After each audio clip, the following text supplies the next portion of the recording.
তারা যদি ভুল বুঝে এবং দরবেশের টাকা খেয়ে শরীর স্বাস্থ্য ভালো করে বিদেশে থেকে এই দেশের রাজনীতিবিদদের সম্বন্ধে কুচ্ছারণা করে, গালিগালাজ করে, এবং আমি আশ্চর্য হয়ে গেলাম। প্রথম গালিগালাজ শুরু করলো তারা আমাকে, তারপরে তারা শুরু করলো আমাদের সেক্রেটারি জেনারেল মির্জা ফখরুল সাহেবকে, তারপর তারেক রহমান সাহেবকে, আমাদের অ্যাক্টিং চেয়ারম্যান, এমনকি তার পরিবার সম্পর্কেও তারা কথাবার্তা বলা শুরু করেছে। আমার আজকে কিন্তু মূলত এই কথাই বলাই ছিল, আমার অন্য কোনো সাবজেক্ট ছিল না। এটাই ছিল আমার বক্তব্য যে ওরা আসলে চাচ্ছেটা কি। ওরা বিএনপিকে কিংবা আওয়ামী লীগকে কিংবা অন্য কাউকে ওরা ভালোবাসে না। ওরা ভালোবাসে ভারতকে। ওরা এই দেশে যাতে ভারতের আধিপত্য বিস্তার হয় এবং ভারত যাতে এই দেশে কায়েমি স্বার্থবাদী গোষ্ঠীকে বসাতে পারে, ওই সমস্ত লোকদের জন্য এরা কাজ করতেছে। এই গ্রুপটা এবং এই শুকুরের গোষ্ঠী কখনো বাংলাদেশের কোনো সরকারকে স্থিতিশীল থাকতে দেবে না। আমি আজকে হরপ করে বলতে পারি, এখানে অনেক সাংবাদিক ভাইরা আছেন যারা রহমত বহুদিন বাঁচবেন, দেখবেন যে এই গোষ্ঠী কখনো বাংলাদেশকে স্থিতিশীল থাকতে দেবে না। কখনো আমার বিরুদ্ধে, কখনো ওর বিরুদ্ধে, কখনো তার বিরুদ্ধে লেগেই থাকবে। ফাঁক দিয়ে কী হবে জানেন? ওরা ওই যে ইউটিউবের মধ্যে কি যে পয়সা কামানোর একটা রাস্তা আছে ওদের, সে পয়সা কামাই দিচ্ছে। আরে ভাই, পয়সা যদি লাগে আমাদেরকে বল, আমরা চাঁদা দিলে দিব না, অসুবিধা নাই তো। আর ইচ্ছা, আর যদি প্রয়োজন হয় আল্লাহর রহমতে আমার দেওয়ার ক্ষমতা আছে, আমি দেবো না পয়সা লাগলে। কিন্তু পয়সার জন্য দেশকে ধ্বংস করার কোনো প্রয়োজন নাই। এরা যা করতেছে, আজকে আমি খুব দুঃখের সঙ্গে কথাগুলো বললাম, এই ধরনের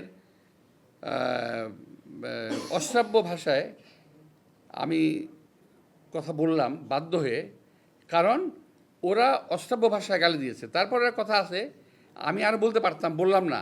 কুকুরের কাজ কুকুর করেছে, কামড় দিয়েছে পায়। আমি আর পাখিটা বলতে যাচ্ছি না। তো বন্দে আলী মিয়ার গল্প, এটা বোধহয় কবিতাটা পড়েছিলাম ছোটোবেলায়, কিছুটা ভুলটুল হতে পারে। কি জানি, কুকুরের কাজ কুকুর করেছে, কামড় দিয়েছে পায়, তাই বলে কি কুকুরকে কামড় দেওয়া মানুষের শোভা পায়? তো আমি এই কথাটাই আমার শেষ কথা ওদের বিরুদ্ধে। আমি বলছি শুকুরের গোষ্ঠী এরা, এবং এরা কখনোই, এরা সাজানো বাগান ভেঙে দেবে, কখনোই বাংলাদেশকে স্থিতিশীল হতে দেবে না। আপনারা অপেক্ষা করেন, কদিন পর তারা ইউনূস সাহেবকে ধরবে। আমি এটা বলে দিচ্ছি আমি আপনাদেরকে, কদিন সাহেব পরে তারা ডাক্তার ইউনূস সাহেবকে ধরবে। এখন তারা কী করতেছে? বিএনপিকে ব্র্যাকেট করতেছে আওয়ামী লীগের সঙ্গে, ব্র্যাকেট করার চেষ্টা করতেছে। বিএনপিকে আওয়ামী লীগের সঙ্গে ব্র্যাকেট করার কোনো সুযোগ নাই। বিএনপি জন্মই আওয়ামী লীগের বিরুদ্ধে, এটা বুঝতে হবে। তো আরেকটা জিনিস আমি বলি যে আমার ওই যে শুকুরের গ্রুপ,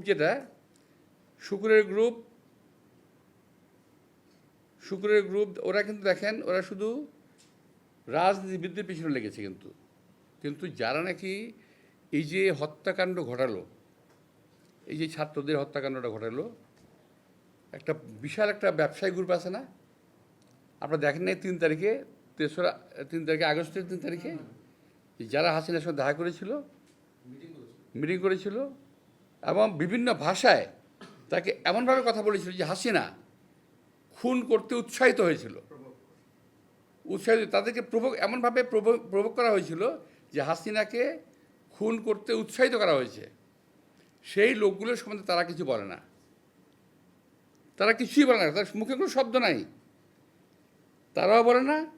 আর তাদের যারা বাংলাদেশে যাদের লেজুর ভিত্তি করতেছে, যারা নাম বলবো না আমি, আমাদের স্নেহাস্পদ, আমি এর বলছি না, আমরা বলছি না, তার যারা লেজুর ভিত্তি করতেছে, আপনারা দেখবেন যে তারা একই ভাষায় কথা বলে, ওদের টন এবং এদের টন কিন্তু মিলে যায়।